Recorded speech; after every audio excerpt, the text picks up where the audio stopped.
छा आहिनि छा तव्हांखे ख़बर आहे? Welcome to episode number 21। हिनखे चवंदा आहिनि सिंघाड़ा। छा सिंधी में बि हिनखे सिंघाड़ा चइबो आहे? जेकर तव्हांखे ख़बर आहे त मूंखे कॉमेंट बॉक्स में ज़रूरु ॿुधाइजो।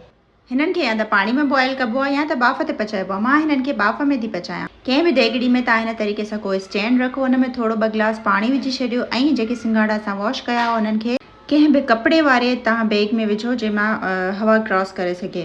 हिन तरीक़े सां ॿधी तव्हां हुनजे मथां पाणी विझंदव त जीअं उहो बाफ़ सुठे तरीक़े सां थी सघे। हाणे हिनखे तव्हां तक़रीबन अधु कलाक जे लाइ विसारे छॾियो। हे पाण ई बाफ़ ते सुठे तरीक़े सां पची वेंदा। पर हाणे हिनखे जॾहिं असां ढक खोलींदासीं त बिल्कुलु तव्हांखे एहतियात सां कमु वठिणो आहे, छाकाणि बाफ़ इलाही गरम हूंदी आहे त तव्हांजो हथु न सड़ी पए।